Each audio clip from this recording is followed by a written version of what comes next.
A couple on their honeymoon disappears along the most photographed stretch of the Pacific Coast Highway. Their car was found with the engine still warm, wallets inside. No signs of struggle. The only clue, a single photo posted online, showing a background that doesn't exist. 18 years later, a retired highway patrol officer notices something in the photo no one ever caught before. What happened at mile marker 12? Subscribe for more cinematic true crime stories where the past never stays buried. August 3rd, 2005. Location, Pacific Coast Highway, California, mile marker 12. The ocean was calm that morning. A thin marine layer clung to the cliffs like a secret it wasn't ready to tell. Sea mist rolled over the winding ribbon of highway, muting the dawn light, softening the jagged coastline into something ghostly. It was the kind of morning that seemed to belong to no one, where time slowed down just enough for people to disappear. At exactly 6:17 a.m., a trucker named Ed Callahan pulled onto the shoulder at mile marker 12 to relieve a throbbing migraine. He stepped out of his rig, blinked at the blur of fog over the Pacific, and took 2 aspirin with lukewarm coffee from a dented thermos. When he looked back toward the road, he noticed something that hadn't been there the last time he passed. A pale blue 2002 Toyota Camry, parked too neatly, too deliberately. He didn't see anyone inside. The windows were up, headlights off. The car didn't look crashed or abandoned. It looked paused, as if the owners had simply stepped out and meant to return. He would remember that phrase later, meant to return, because no one ever did. By 9:43 a.m., CHP officer Nicole Arrieta arrived on scene after a call from a passing motorist flagged the vehicle as suspicious. The blue Camry hadn't moved. It was parked 2 feet off the asphalt, front tires aligned perfectly with the white shoulder line, engine cool. She approached with standard caution, glanced inside. No driver, no passenger. 2 cell phones resting on the center console, a pair of sunglasses on the dash, 2 half-empty water bottles in the cup holders, back seat empty, trunk locked. Inside the glove box, insurance papers and registration. Owner, James E. Hartwell, age 29. Passenger, Emily Rose Hartwell, age 27, his wife of 12 days. Their wallets were found in the driver's side door pocket, IDs facing up. But there were no keys, no footprints in the gravel shoulder. No note, no sign of panic or violence. Just the soft hiss of waves breaking below and the hum of traffic curling along the cliffs. Indifferent. Nicole walked 50 yards in each direction. She saw nothing unusual until she looked up toward the cliff wall behind the turnout. Embedded in the craggy surface was a faint mark, like someone had pressed something flat and circular into the dirt. It looked fresh. Below it, a scattering of tiny crushed seashells, out of place so far above the shoreline. She photographed the scene, filed her initial report, requested a tow. At 11:12 a.m., the Hartwells were officially declared missing. By sunset, their names were circulating on local news stations, accompanied by a cheerful photo from their wedding just 2 weeks prior. He wore a gray suit, she a lace dress with wind-tangled curls, both laughing with their heads tilted back, arms outstretched. In the background of that photo, tucked in the far corner, barely visible between the trees, was a shape no one noticed at first. Not until years later, and by then, it was already too late. July 18th, 2023. Location, Pacific Coast Highway Archives Division, Ventura County, California. The Hartwell file was in the wrong drawer. It shouldn't have mattered. Cases that cold had long since settled into the forgotten strata of bureaucracy. But for retired CHP investigator Howard Lane, it mattered more than anything else. He wasn't supposed to be at the archives building that morning. His badge had been retired for 5 years. His office was now a garage with half a fishing boat in it, and a radio that only played baseball. But the Hartwells still kept him up at night. He had driven that stretch of the Pacific Coast Highway thousands of times since 2005. Knew every blind curve and landslide scar by memory. But mile marker 12, that turnout, that Camry, that perfect bloodless crime scene, had never left him. In all his years with the Highway Patrol, Lane had dealt with more than his share of tragedy. Jumper calls from Bixby Bridge, cars blown into the sea, even a body found zip-tied in a culvert pipe. But James and Emily Hartwell didn't make sense, and in law enforcement, that kind of silence gets under your skin. Lane stood now in front of the industrial metal drawer labeled 2005 Incident Reports, Coastal Sector, and tugged it open with both hands. Dust bloomed into the air, acrid and familiar. He flipped past folders, wrecks, suicides, citations, minor thefts. No Hartwell file. He swore quietly, leaned down, and opened the drawer below. Nothing. Then one more down. There, wedged sideways behind an overstuffed file labeled Wildlife Hazards, Gaviota Pass. He found it.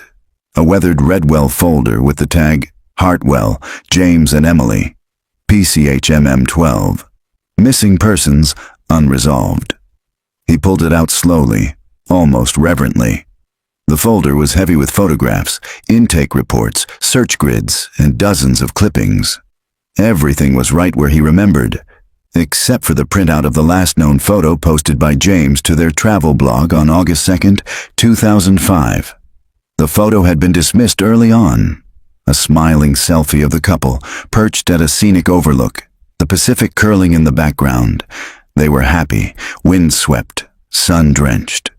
It had been time-stamped 5:49 p.m., just 12 hours before their car was found empty. Investigators had determined it was taken somewhere between Carmel and Big Sur, but no one had been able to match the exact location. Until now. Lane held the photo under the archival lamp, squinting. Something in the background had caught his eye, something he hadn't noticed before. The coastal cliffs behind them had always seemed familiar, but it was the rock formation just behind Emily's right shoulder that brought a pulse of adrenaline into Lane's chest. A long, flat slab, horizontal, fractured at a 45-degree tilt, just visible between the blur of wind-blown hair and ocean spray. He had seen that rock before. Not on any tourist trail, not in any photo archive, in real life, and not once. Twice. He reached for his notepad and started sketching. Then he opened the county's coastal development survey maps from 2005. There, the rock slab was part of a forgotten service road blasted into the cliffside during construction repairs from a mudslide years earlier. It had been sealed off in 2006 after erosion made it impassable. But in August of 2005, it had still been accessible, roughly 3 miles south of mile marker 12. Lane circled it on the map, then circled the date again, August 2nd. If they had been there, if that photo was from that location, then every theory about where they vanished fell apart, because they were never at mile marker 12. Not when the photo was taken. The next morning, Lane drove south. He didn't tell anyone, didn't notify local PD. He wasn't a cop anymore. He just wanted to stand on that spot, see it with his own eyes. It took him an hour of driving winding, nausea-inducing roads before he reached the barricaded gate. The old service road looked like a dried vein snaking through coastal sagebrush. Eroded. Forgotten. Barely wide enough for a single vehicle now. He parked his truck, climbed over the rusted chain, and started walking. His knees ached, his back protested, but as he rounded a curve that overlooked the sea, he stopped dead. There it was, the fractured slab of rock, the one from the photo, and lying at the base of the slab, partly buried under wind-blown silt and sea debris, was a warped, sun-bleached lens filter, the kind that attaches to a digital camera. Lane crouched down, picked it up gently with a handkerchief. Etched in the rusted metal rim, almost invisible, was the brand. Canon 58mm UV, Japan. The same lens brand listed in the Hartwell's missing electronics report. The one attached to the camera that was never found. He didn't speak, just stood there, letting the surf crash below him. For 18 years, they'd believed the Hartwells vanished at mile marker 12, but they were 3 miles south, and someone had gone to a lot of trouble to make sure nobody ever knew that.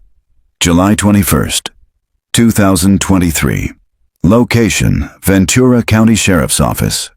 Cold Case Division. The room smelled like old carpet and burnt coffee. Detective Marin Reyes sat behind a steel desk beneath buzzing fluorescent lights, flipping through a cold case intake sheet. The words, "Reactivation Request." External were stamped in red at the top, and the name Hartwell was scrawled in the center margin in a familiar, looping hand. She raised an eyebrow. Reyes had inherited the cold case division 2 years earlier. She was 43, relentless, and patient to a fault.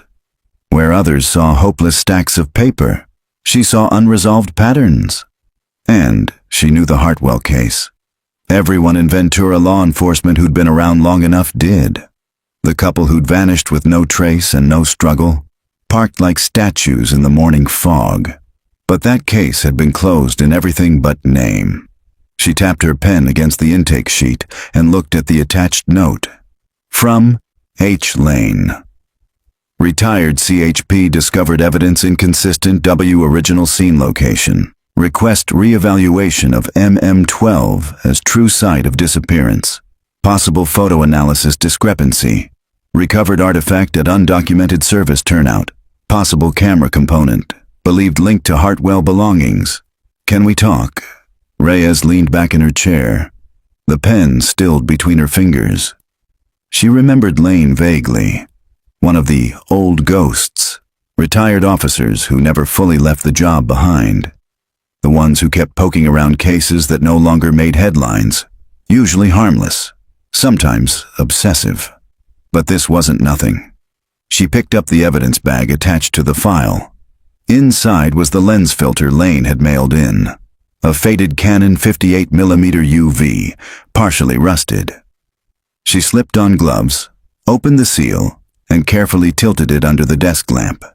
There was sand lodged in the threads, a hairline fracture in the glass, and on the outer rim, something else.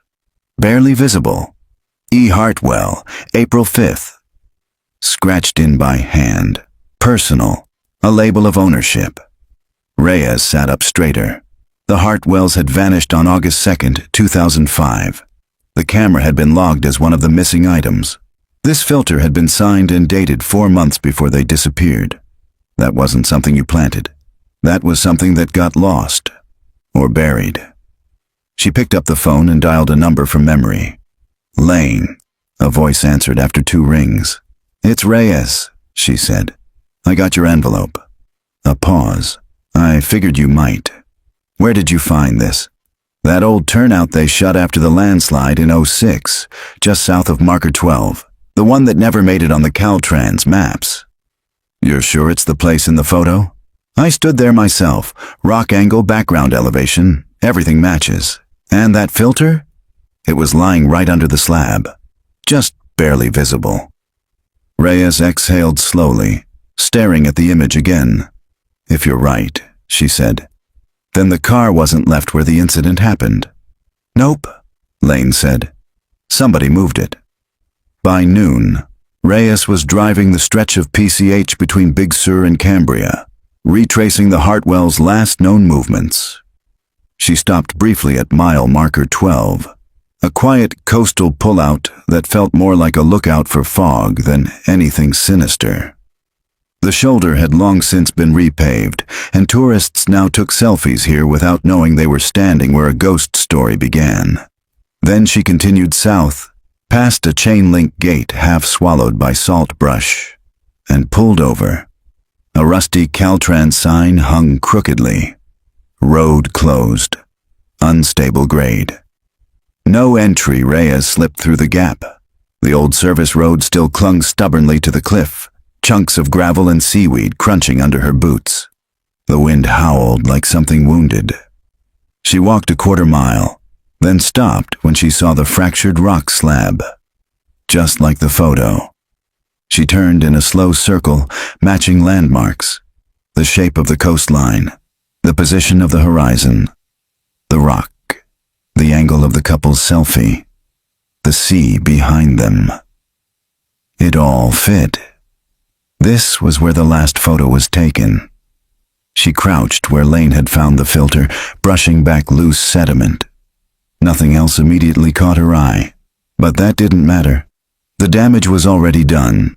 If the Hartwells had been here at sunset on August 2nd, and their car was found parked miles away the next morning, then someone had moved the vehicle, which meant someone else had been with them that night, and they'd let the world believe it was just a disappearance. Back at the office, Reyes reopened the original missing persons file. At the time, it had been ruled a no-crime disappearance. No blood, no sign of struggle. The theory had gone like this. The newlyweds went for a walk along the cliffs, slipped, fell, and were swept out to sea. A tragic accident. An open-ended ending. But now, the theory no longer held. She looked at the property log. The camera had never been found. Neither had James's digital planner, nor Emily's silver necklace with the engraved E+J charm. But both cell phones had been left behind in the car. Someone had made sure the scene looked like an accident. Reyes stood and walked over to the evidence cabinet. She unlocked the drawer labeled Hartwell, slid it open, and pulled out the original photographic analysis report. She laid the selfie under a new forensic light. The digital contrast enhancement brought up what Lane had missed, and maybe what investigators had missed too. Between the couple, in the far background, there was a blurry vertical shape in the shadows. At first glance, it looked like a shrub or tree, but when she magnified it and adjusted the lighting balance, it looked like a person, just barely visible, standing behind them, not posing, not smiling, just watching. July 22nd, 2023, location, San Luis Obispo County, Hartwell family residence. The house sat on a quiet cul-de-sac in Arroyo Grande, the porch shaded by bougainvillea that hadn't bloomed in years. The Hartwell name was still on the mailbox, though only one parent remained. Margaret Hartwell opened the door slowly, her back slightly hunched but her eyes sharp behind wire-rimmed glasses. She didn't ask who Detective Reyes was. She didn't need to. The name badge, the car idling in the driveway, the look in the woman's eyes, she'd seen it all before. But not for a long time. "Come in," Margaret said quietly. "You'll want tea. People always want tea when they come to talk about Emily."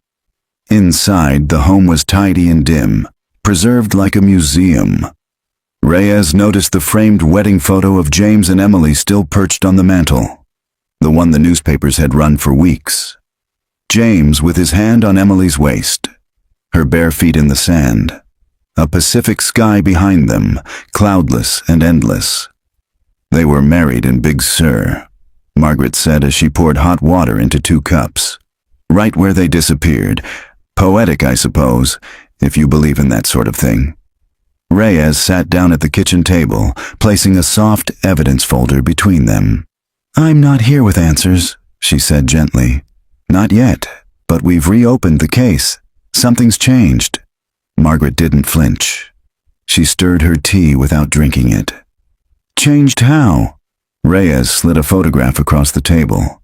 The enhanced image of the selfie, James and Emily in the foreground, and in the far background, the blurred, vertical shadow. Margaret leaned forward. "That wasn't there in the original photo," she murmured. "It was always there. We just didn't see it. No one enhanced the image this far back in 2005. We were limited by the tech." Margaret stared at the image for a long time. "It's not James," she said softly. "Not his shape, not his posture." "You're sure?" "I'm his mother. I'm sure." Reyes nodded, letting the silence stretch. Margaret's fingers trembled slightly as she reached for the photo again. as if touching it might shake something loose from memory. "There's something else," Reyes said after a beat. "This location, where the photo was taken, it wasn't mile marker 12. Margaret looked up, confused. It was farther south, on a sealed-off turnout, abandoned after a landslide. The road was unstable and shut down in 2006, but in August 2005 it was still passable. Someone took them there, and then moved the car." The color drained from Margaret's face. "You're saying it wasn't an accident. I'm saying someone went to a lot of trouble to make it look like one." Margaret stood up and crossed the room, her movements slow but deliberate. She opened a drawer and pulled out an old manila envelope, creased, yellowed, and held shut with a paperclip. She laid it on the table. "I wasn't sure I should keep this," she said. "After a while, I felt like maybe I was clinging to it because it was something. But now—" She opened the envelope and spilled the contents onto the table. Inside were 2 Polaroids, a folded receipt, and a note handwritten in block letters. Reyes picked up the first photo. It showed James and Emily seated at an outdoor cafe, sipping drinks, happy, relaxed. "That's from their road trip," Margaret said. "Emily mailed it from a motel in Monterey. It arrived 2 days after they were reported missing, just late enough to feel like a cruel joke." Reyes turned the photo over.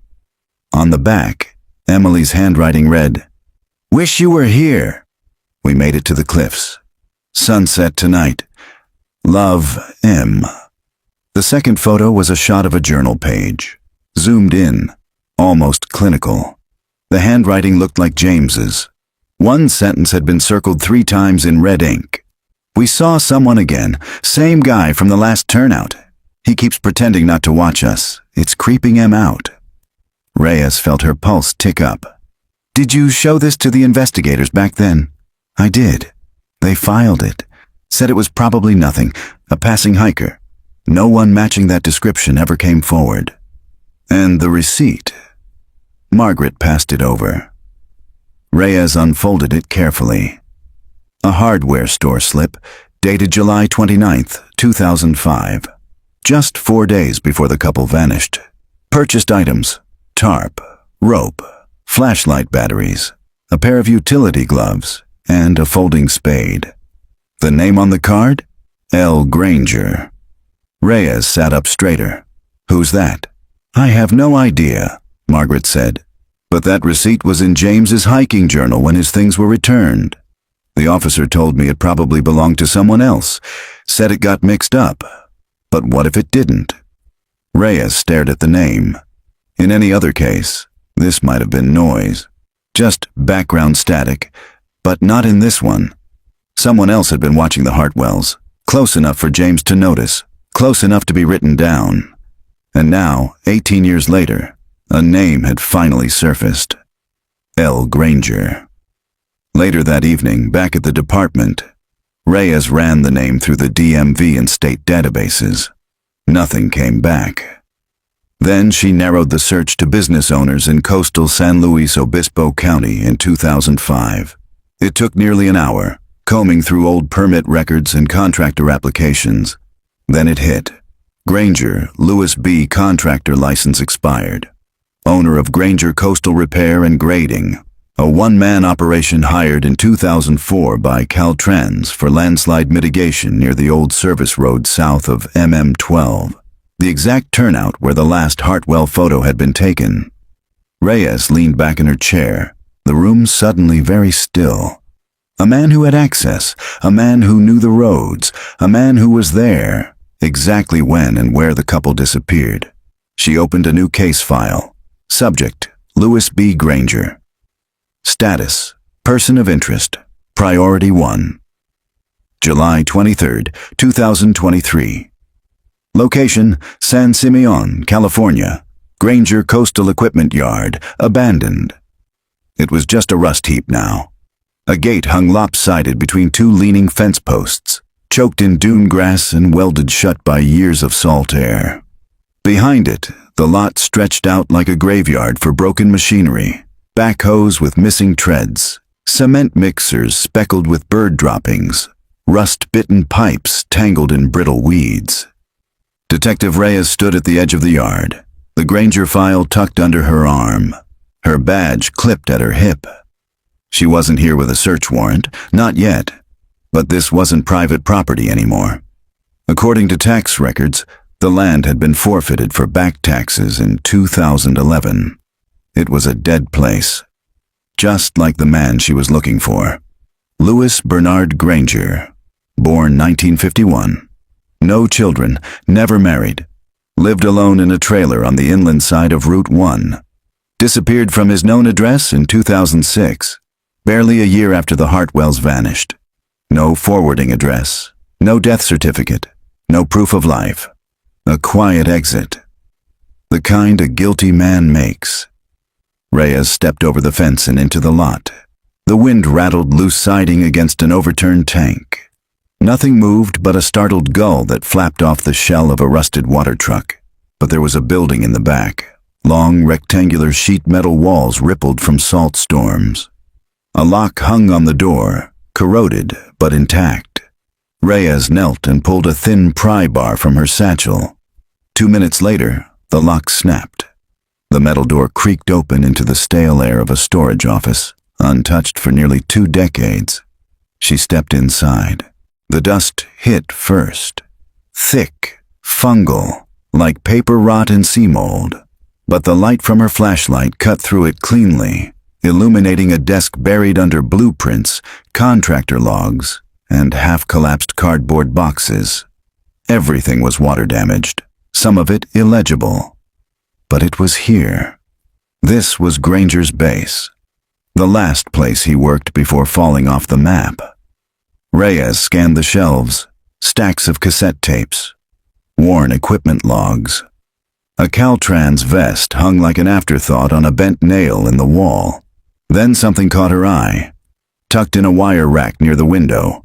A weathered project binder with a yellowed label peeling at the corner. Job number 7405, slope stabilization, coastal sector MM11 to 13. She opened it.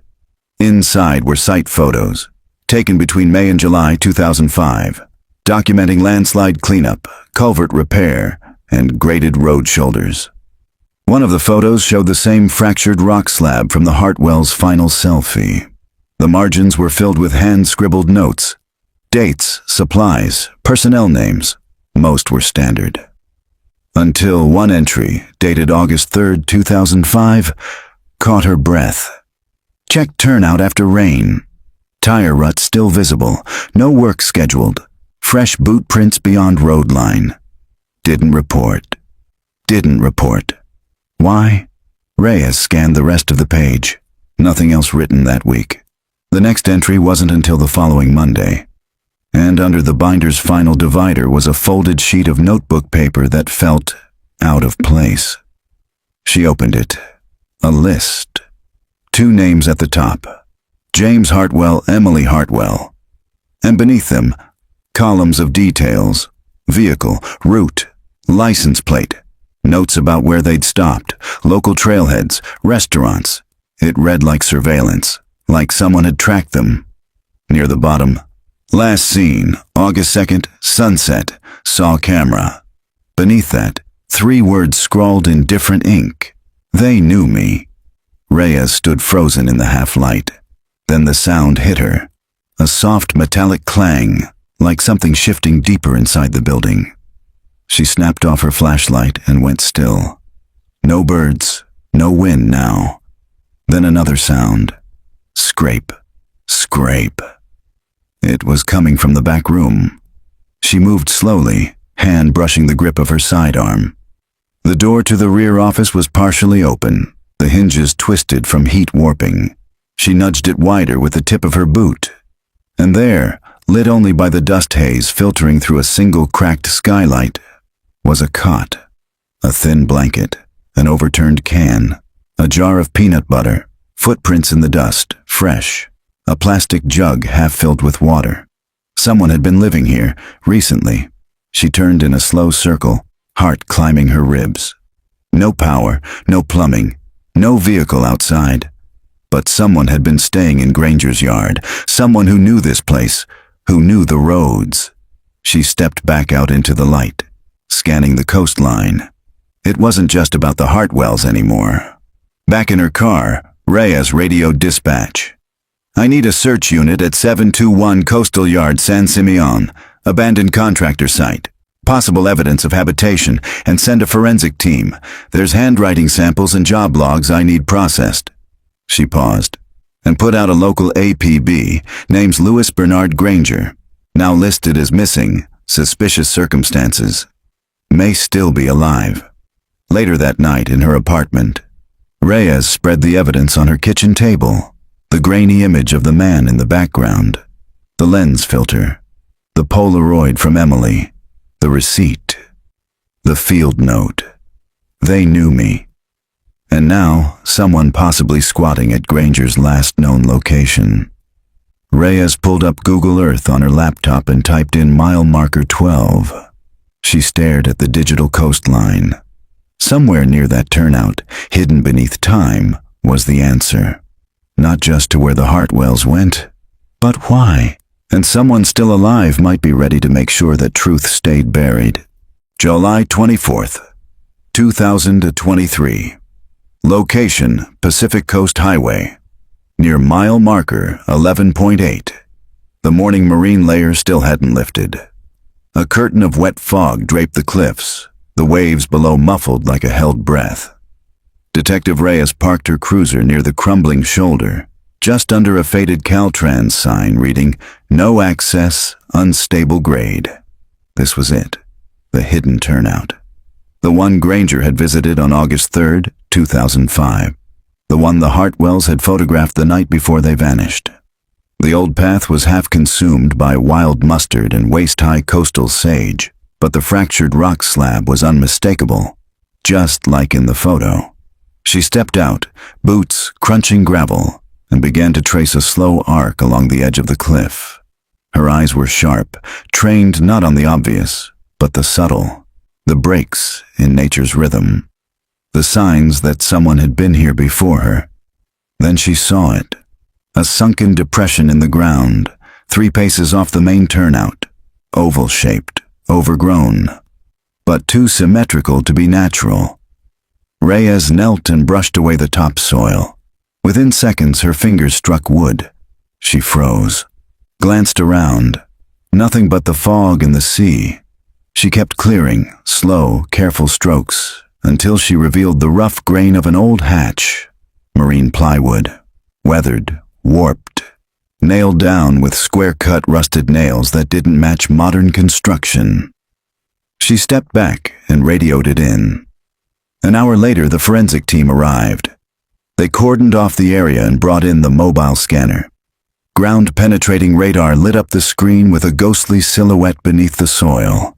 A chamber, roughly 8 by 10 feet, buried 6 feet deep. No ventilation, no light, no way out from the inside.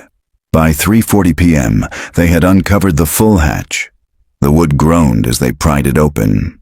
The smell hit first. Old rot, mildew, something coppery beneath. Reyes pulled on gloves and descended the short ladder, flashlight cutting through the dark, and what she found made her blood run cold. Inside the chamber, a metal folding chair, tipped over on its side. A pair of zip ties on the ground, frayed. The faint outline of a shoe print in the hardened dirt.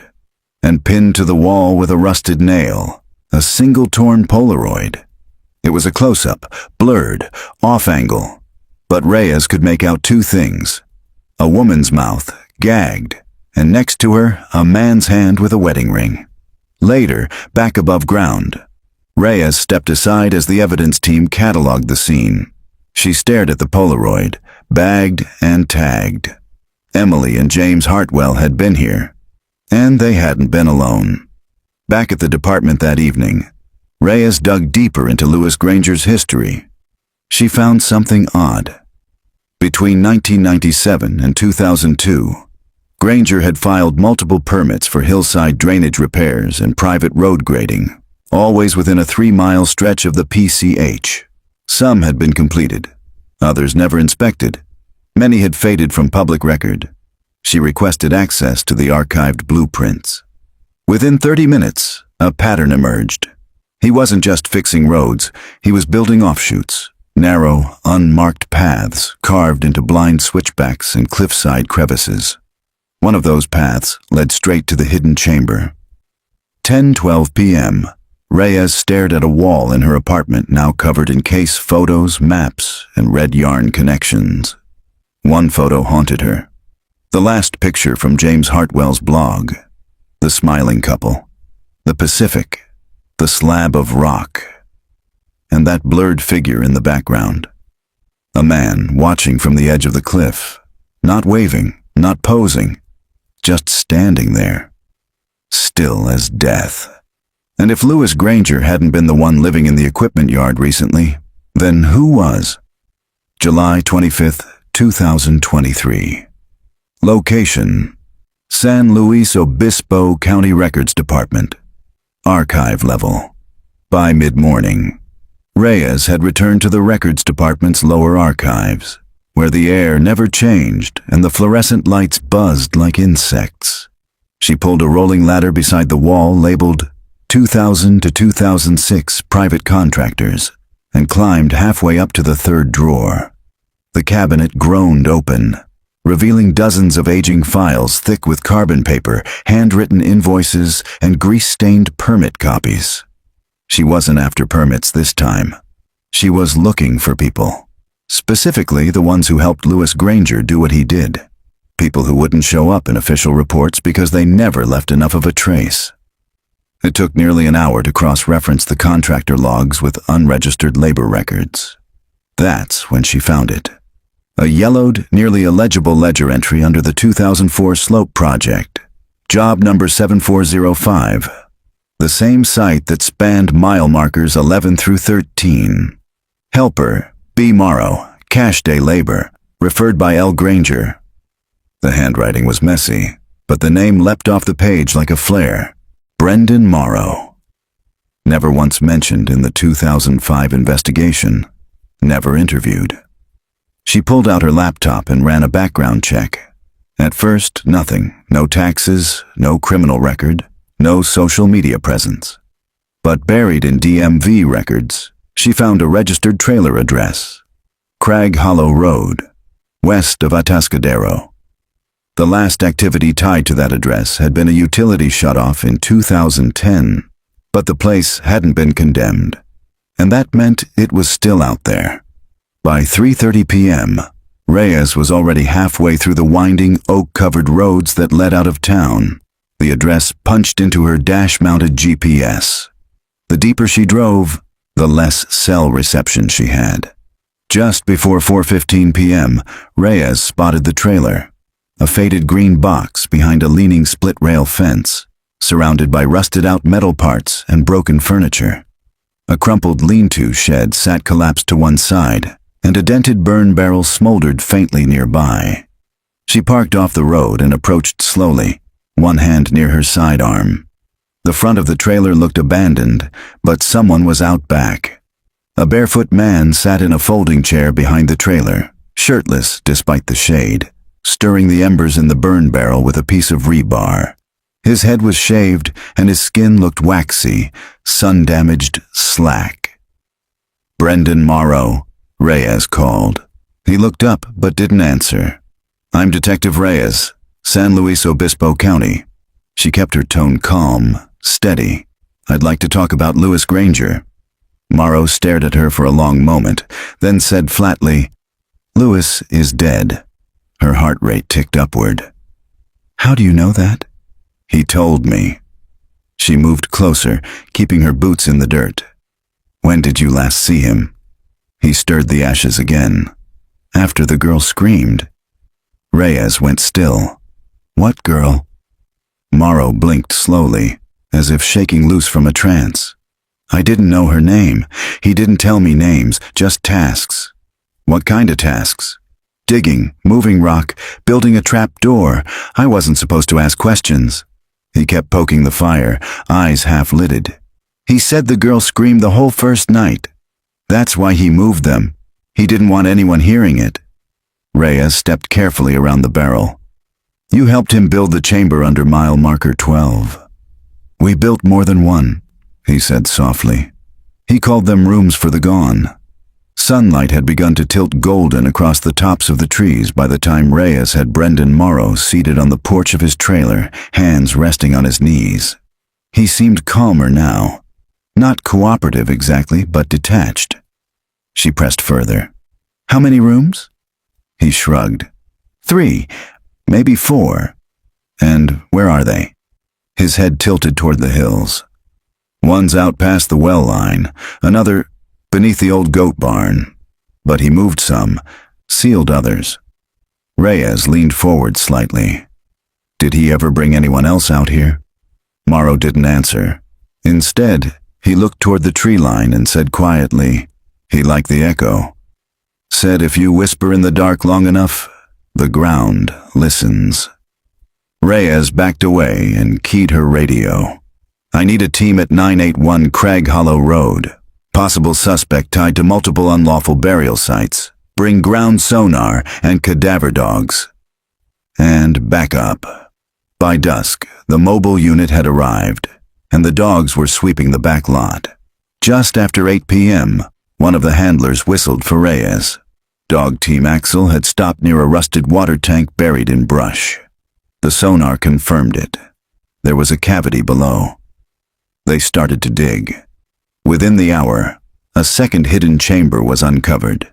This one deeper than the first, with a warped plywood hatch reinforced with wire mesh. The interior was narrow, tunneled into the earth, barely tall enough to stand. Inside, Reyes found a single wooden chair, splintered and damp. A broken music box crushed beneath its legs, and carved into one of the wall supports over and over. Emily. She stared at it for a long time. Someone had survived down here. For at least a while. Later that night, Brendan Morrow sat silently in the back of the cruiser, hands cuffed but loose in his lap. He hadn't resisted. Hadn't spoken since the dig. As Reyes closed the door, he whispered just one more word through the cracked window. Blue House. She turned. What does that mean? He didn't answer. Just stared into the trees. Reyes stood still as the cruiser drove away. The chamber beneath mile marker 12 had been one secret, but now it was clear. There were more, and someone had named them. Rooms for the Gone. July 26th, 2023. Location: San Luis Obispo Sheriff's Department, Cold Case Unit. By sunrise, Reyes had already brewed her second cup of coffee and pinned a new word above the crime board: Blue House. She stood facing it, surrounded by photos of the Hartwells, the Polaroid from the underground chamber, Granger's permit maps, and a grainy still of Brendan Morrow sitting by his fire pit. What was the Blue House? Was it a place? A nickname? A memory twisted by time? She scoured through every recorded structure in San Luis Obispo County that had ever been painted blue. Homes, churches, camp buildings, oceanfront rentals. Most were irrelevant. Some were torn down years ago, but one stood out. A vacation property on the coast, pale blue clapboard siding, faded white shutters, about 20 minutes south of mile marker 12. It hadn't been rented out since 2006. The owner was listed as a Shell LLC, one that used to be tied to a company Granger subcontracted through for road maintenance. Reyes didn't wait for a team. She grabbed her camera, her badge, and drove straight to the coast.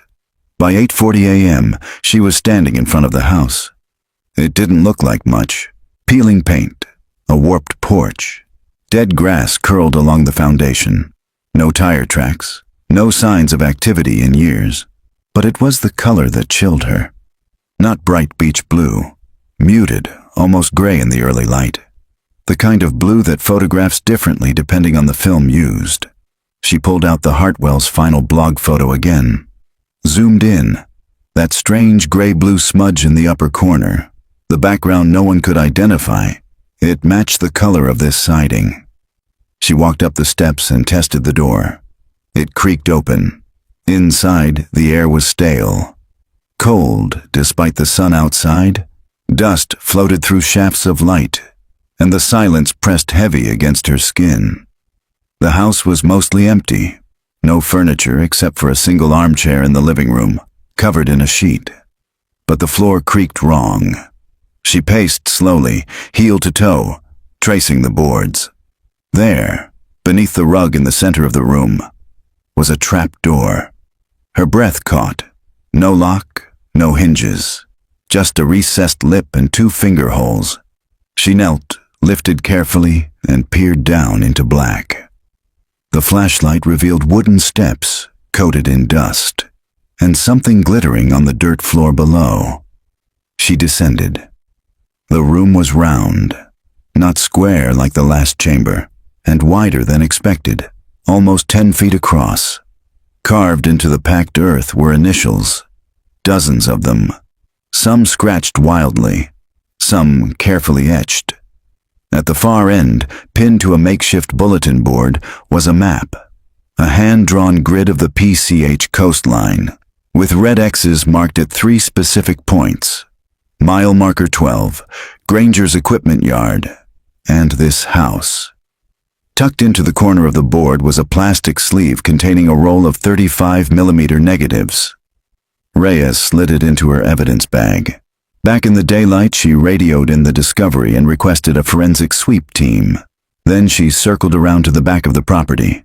Behind a collapsed fence, she found a pile of scorched photo paper, burned film, some images still faintly visible. Faces. Sky. A woman's hand. She knelt and flipped one. On the back, written in faded ink, Day 5J. Her stomach turned. Granger had photographed them, documented their captivity. She gathered what she could before the wind carried the ash away. That afternoon, Reyes brought the negatives to the lab. The tech, an older man named Vince, handled them like glass. "These haven't been stored right," he said, "but I'll get you what I can." By evening, 5 prints were ready, and one made Reyes stagger. It showed James Hartwell, alive, sitting on the floor of what appeared to be the round chamber, eyes half closed, a cloth tied over his mouth. His wedding ring was still visible, his shirt torn. Behind him, a pale blue wall. Not the first chamber, not the one near mile marker 12. This photo was taken here, in the Blue House. That night, Reyes sat in her car outside the department, rain misting across the windshield. She replayed everything Brendan Morrow had told her. The rooms, the echo, the girl screaming. And a question surfaced that she hadn't asked yet. Where was Emily buried? They'd found no bones, no blood, no clothing, just carvings, traces. Had she ever made it to mile marker 12? Or had her voice been swallowed somewhere else entirely? She scrolled back through the Hartwell's blog entries. Looked again at the second-to-last post, taken at dusk just before the final one. It had been geo-tagged. She hadn't noticed it before. 35.1724 degrees north, 120.7803 degrees west. She entered it into the map app. It landed on an unpaved turnoff just south of the Blue House. She zoomed in. There was nothing marked there, but the satellite view revealed a long shadow. Something buried, something square. July 27th, 2023. Location: Coastal Bluff Trailhead, south of San Luis Obispo. By late morning, Reyes stood at the edge of the bluff trail, the ocean pulse below her muffled by fog. She adjusted her pack and stepped over the bent chain blocking the old trailhead. The satellite coordinates from the Hartwell's blog had led her here, half a mile south of the Blue House, where the land fell sharply into bramble and dune grass. There were no markers, no fencing, just silence, the low moan of waves, and the feel of something watching. She moved carefully down the path, tracing the coordinates on her phone, adjusting as the signal flickered. 20 minutes in, the air changed. The wind stilled. Even the gulls were gone. And then she saw it. A patch of earth flattened unnaturally. Grass stunted. A faint rectangle traced in the dirt, subtle but deliberate. She knelt and pressed her palm flat against the center. It was cooler than the rest of the ground. Reyes called it in. Within the hour, the forensic team arrived with ground-penetrating radar. They scanned the area in a grid. The technician, a lean man with sunburned ears, flagged her down after the second pass. "We've got a void," he said. "Roughly 6 by 8 feet. Depth is inconsistent. Shallow on one end, deeper on the other. Could be a partial collapse." They began to dig. 2 hours later, the shovel struck wood. The coffin wasn't standard. It looked handmade. Rough planks, nailed unevenly, smeared with black tar for waterproofing. The smell that followed was immediate. Sweet. Rancid. Reyes pulled her shirt over her mouth and peered inside. It held a body. Female. Adolescent. The remains were curled, knees to chest, arms bound tightly with rope now frayed to strands. No clothing, no ID, only a single bracelet, half buried beneath the bone. Plastic, blue and white, faded from sun. She didn't need a forensics report. She'd seen that bracelet before, in the Hartwell's photos. Emily. Later that evening, back at the department, Reyes sat before the board, eyes burning from lack of sleep. She'd confirmed the dental records. The remains in the box belonged to Emily Hartwell. It had taken 18 years, 3 sealed chambers, and 1 whisper from a man stirring ashes to find her. But James was still missing, and now she had more questions than answers. Why was Emily buried separately? Why was James photographed weeks after her estimated death? What had Granger been doing after Emily died? The idea of one killer had always felt clean. Easy. But now it was unraveling. She stared again at the photo she'd found at the Blue House. James Hartwell gagged, hands tied, eyes dull but alive. That photo had been taken weeks, maybe months, after Emily was gone. Granger had kept him alive. But for what? She went back through Morrow's interview transcripts, searching for anything she missed. Then she found it, scrawled in the margin of her notes from the trailer visit.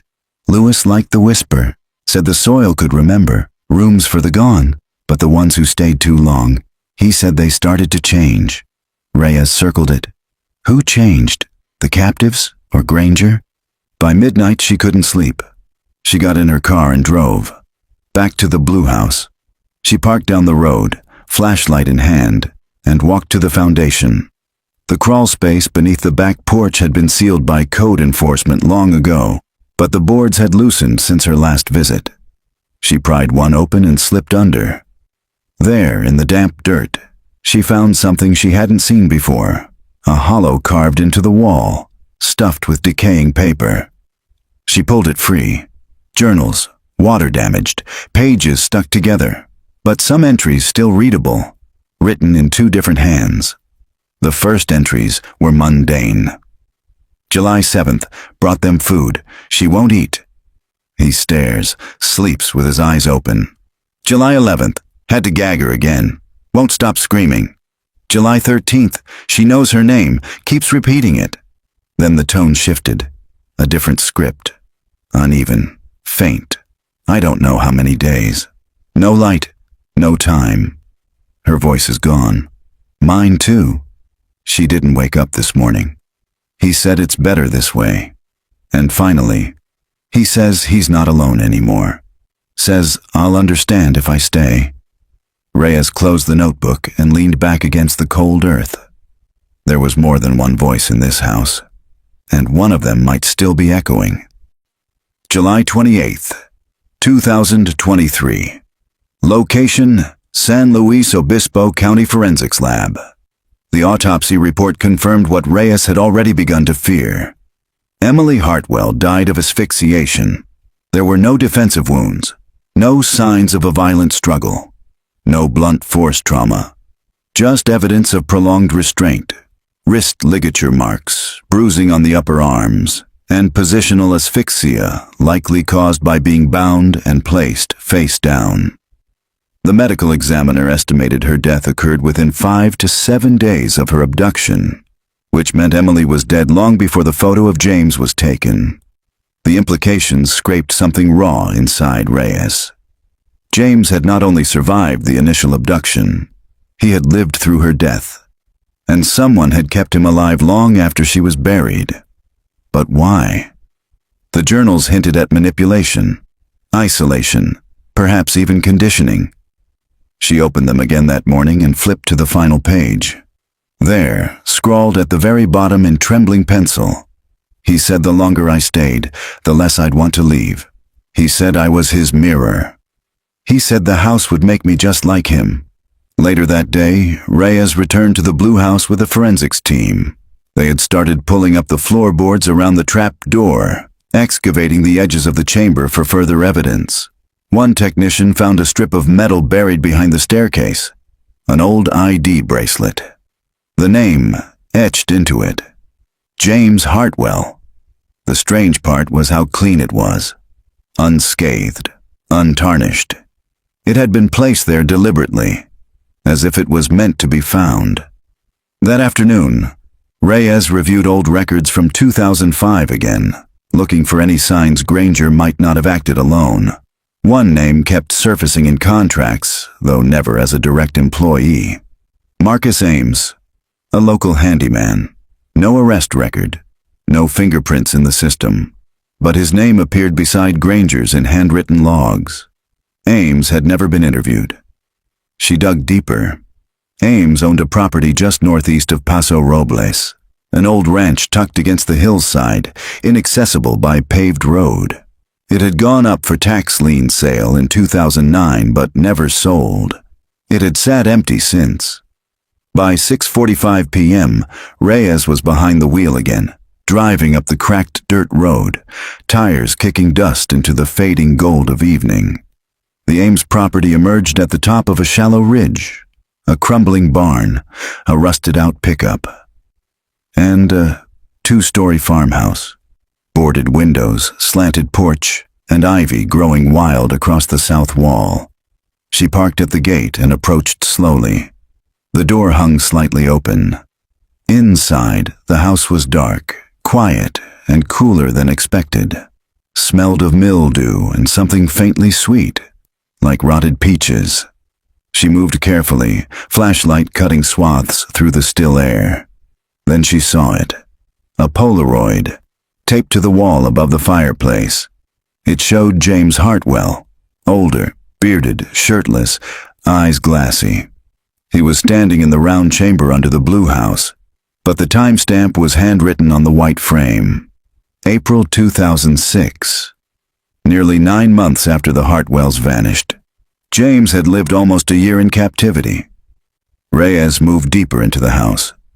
Upstairs, a room had been converted into what looked like a surveillance post, decades old. Wires from defunct monitors, a dusty reel-to-reel recorder. On the shelf, dozens of tapes.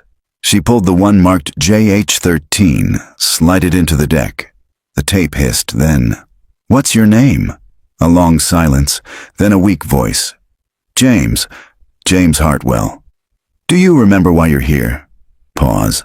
You said I couldn't leave yet." Because I'm still broken." Reyes's hand trembled. A second voice answered him, soft, distant, barely audible. "No, not broken. Becoming." She took every tape, every photo, every scrap of paper. Back at the department, she locked herself in the interview room and laid everything out under the table lamp. James hadn't just been held. He'd been conditioned, coerced, broken down and rebuilt under the control of someone far more calculated than Granger. The tapes continued. Weeks of them. James speaking in monotone, repeating phrases, echoing his captor's language. Then, on the final tape, he says I'm ready now, says I can see him clearly. He says I'm not the guest anymore. I'm the host. Reyes closed her eyes and let the weight of it settle.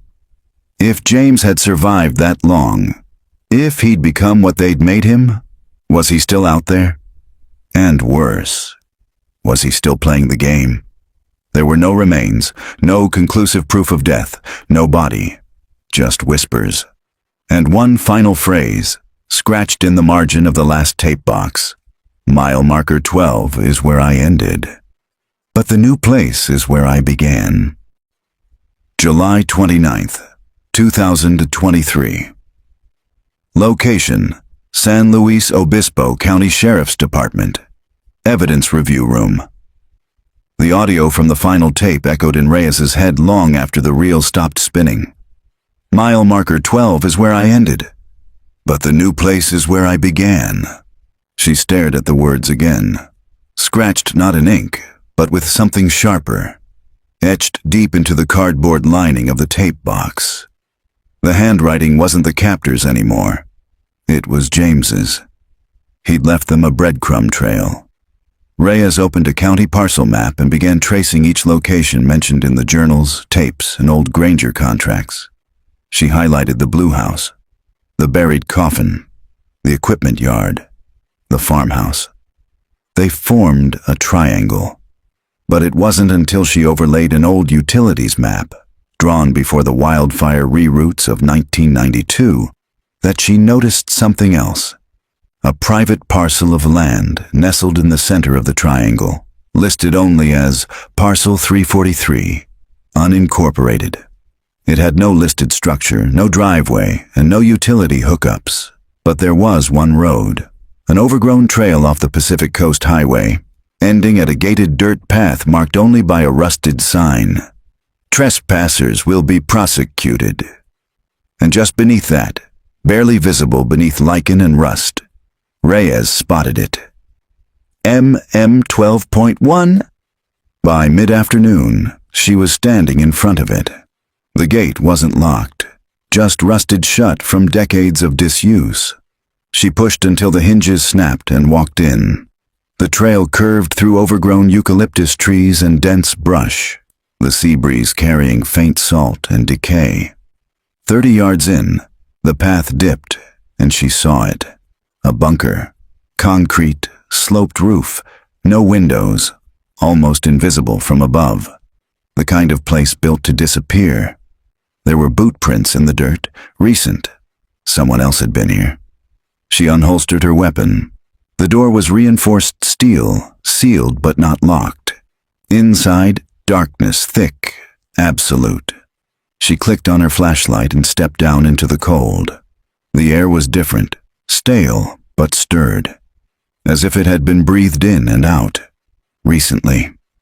The corridor was narrow, walls lined with insulation foam, the floor still damp from the last rain. She moved cautiously, hand brushing the wall. And then the hallway opened into a large room. Concrete walls, 2 mattresses on the floor, a folding table covered in journals, tape decks, and Polaroids. Dozens of them, all of James, in various stages, shaven, bearded, clean, filthy. Standing, sitting, smiling. And in the final photo, taken just outside the bunker, he was alone, holding a map, staring straight at the camera. Reyes stepped deeper into the chamber, her light catching the edges of another doorway. This one wasn't open. It had been bricked over, but the cement was new. She ran her hand over it and felt heat still radiating from within. Someone had sealed this off within the past week. She marked it for demolition and backed out. As she turned to leave, her beam caught one final object on the floor near the wall. A wedding ring, tarnished. Inside the band, J+E, always. James Hartwell's ring, still warm.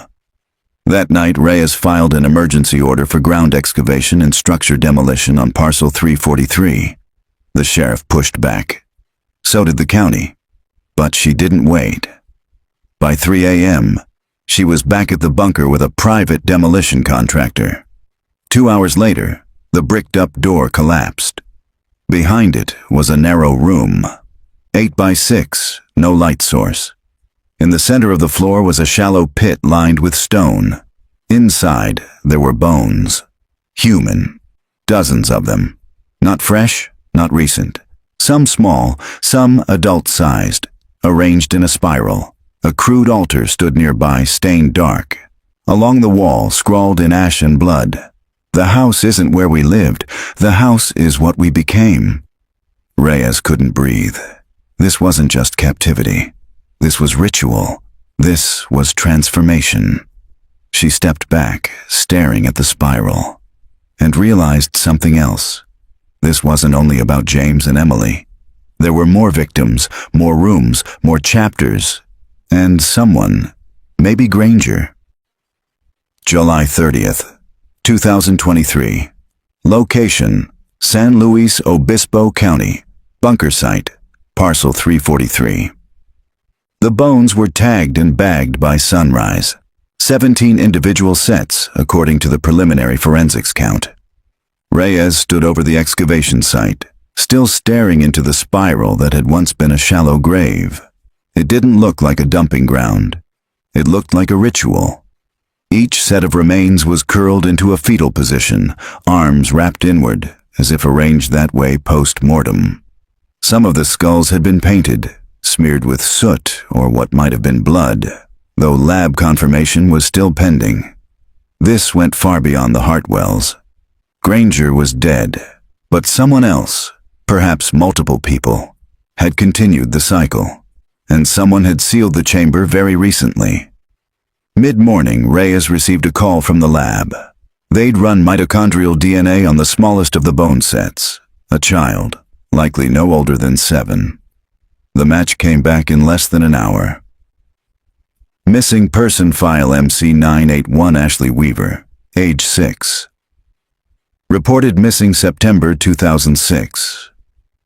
Over the next hour, 5 other sets returned hits from cold cases spanning 2004 to 2011. The victims weren't random. They had vanished near the same Pacific corridor. Different towns, different years, but all along the same stretch of forgotten road. Near mile marker 12. Back at the office, Reyes pinned the names and photos to the evidence board. A line began to form, threaded in red yarn and ink. Emily Hartwell, 2005 Ashley Weaver, 2006 Daniel Keats, 2007 Felicia Monroe, 2009 Troy Beck, 2011, and then a gap. No confirmed disappearances tied to the pattern after 2011. Why? Had the killer stopped, gone dormant, or had they become something harder to trace? She turned back to the tape transcripts. James's voice echoed in her ears. "I'm not the guest anymore. I'm the host." What if the ritual had worked? What if it had transformed him into someone else? That evening, Reyes reviewed the surveillance logs from the trail camera near parcel 343. The camera had only been installed 2 weeks earlier, but it had caught something. 3 days ago, just before Reyes first found the bunker, someone had walked out of it.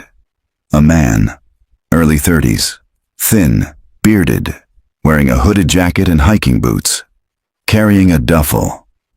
The timestamp, 4:03 a.m. The man paused at the trailhead, looked directly into the camera, then walked east, toward the coast. Reyes froze the frame. She enhanced it, adjusted the lighting. The man's face was older, worn, but familiar. James Hartwell, still alive. That night, Reyes drove alone to mile marker 12.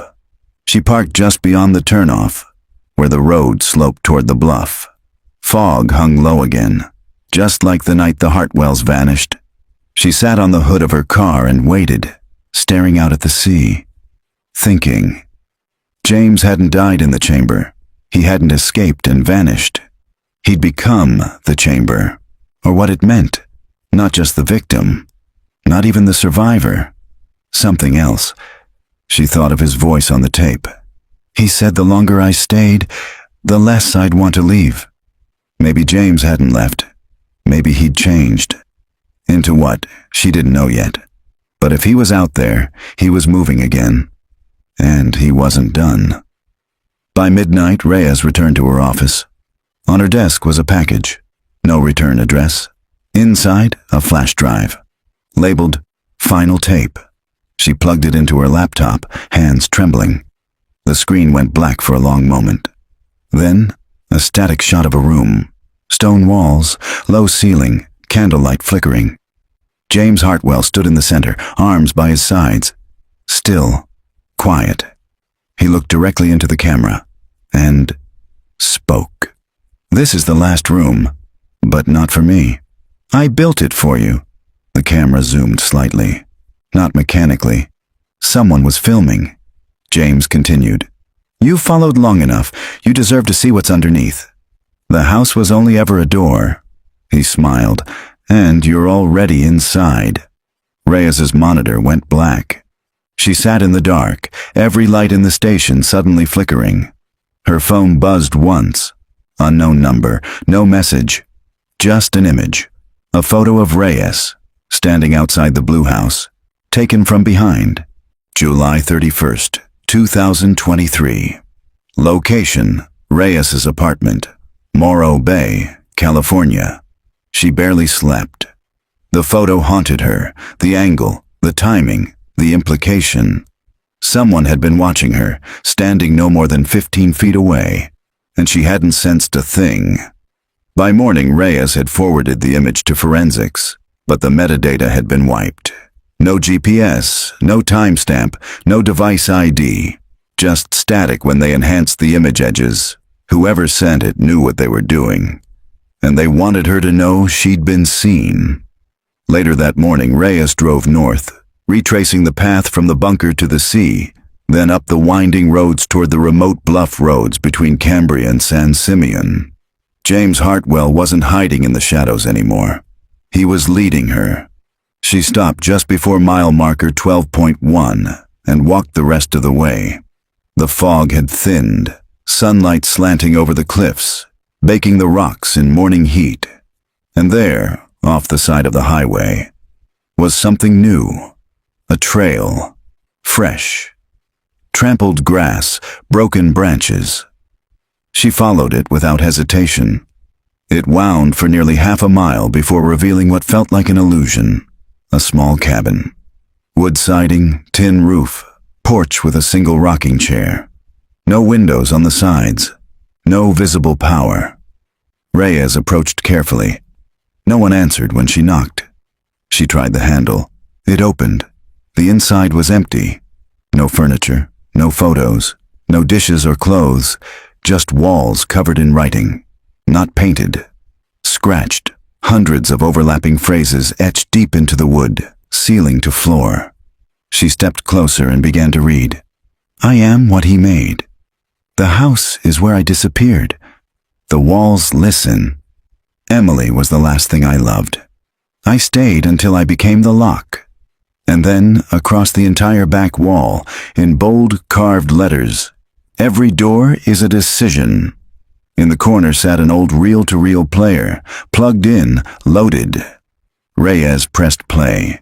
James's voice returned, older, slower, worn. "By now, I'm not sure what I am. The rooms changed me, each one erased a piece. Emily didn't survive the process, but I did." A pause, breathing. The sound of wind in the background. "I was given a choice, you see, leave or stay and become. I chose to stay because I thought it was power. But it was never power, it was a pattern." A long silence. "You came looking for the man who vanished, but you found the one who replaced him. Then, this is the last room." The tape stopped. Behind the player, the floor creaked. Reyes knelt and ran her hand across the boards. There, a seam. She pulled until a section of floor lifted, revealing a hidden compartment. Inside, a box, black lacquered wood. Metal clasp. She opened it. Inside were photos. Dozens, victims, trophies, captures, Emily, Ashley, others, so many others. And at the very bottom, one final Polaroid. A photo of Reyes, taken at a gas station, yesterday. On the back, scrawled in pencil, "One more room. If you want the truth, open it." Underneath the photo was a small key, stamped into its base. MM13. That evening, Reyes stood at the edge of the Pacific, beyond where the last paved roads ended. There was no official mile marker 13. The road split before then, but old surveyor records from the 1970s marked a coastal maintenance shed labeled M13, a structure long since abandoned after the cliffs eroded. Reyes hiked the last stretch alone, flashlight in one hand, the key in her pocket. She found the shed by moonlight, barely standing, covered in ivy, leaning into the sea breeze like it was ready to fall. She pushed the door open. Inside, stairs led down, stone, damp, reeking of salt and rot. She descended, each step echoing louder than the last. At the bottom, a steel door. The key fit. It clicked. The door opened, and beyond it, darkness. But not empty. The sound of breathing. Then, a voice. "Welcome home." August 6th, 2023. Location unknown. The emergency call came at 4:12 a.m. A private hiker had found an unmarked patrol vehicle abandoned near a collapsed maintenance shed along the northern cliffs past San Simeon. Engine still warm. Driver's door open. No sign of struggle. Inside, a flashlight. A holstered service weapon. Detective Eva Reyes's badge, and nothing else. The shed itself had given way during a rock slide overnight, half buried in coastal debris. Search teams combed the ruins for 3 days. K9 units, drones, thermal scans, no body, no footprints, no trace. Reyes had vanished, just like the others. 1 week later, an envelope arrived at the San Luis Obispo Sheriff's Department. No return address. Inside, a single Polaroid, taken in dim light. It showed a concrete room, stone walls, low ceiling, candlelit shadows curling against the walls. In the center sat a chair, and in that chair, Reyes, alive, eyes open, staring directly into the lens, expression unreadable. Behind her on the wall, faintly visible. This time, she stayed. 6 months later. Podcast Into the Dark, episode 93. Mile marker 12. The road that took them all. They say the Pacific Highway is haunted, that something rides the fog like a whisper, waiting for the right kind of mind to break open. First it was the Hartwells, then the missing children, now Detective Eva Reyes, and no one ever finds a body, just silence and rooms. Unmarked rest stop. Pacific Coast Highway, 1:17 a.m. A blue sedan pulls over quietly in the fog. A man steps out, middle-aged, clean-shaven, calm. He stands at the edge of the cliff, looking out at the black water, then turns back toward the highway. He's holding a worn photo in his hand. The wind picks up. He smiles, small, knowing, and begins walking down a footpath marked only with a small wooden post. MM12.1. As the fog swallows him whole, the camera clicks once, unseen. Then again, then silence.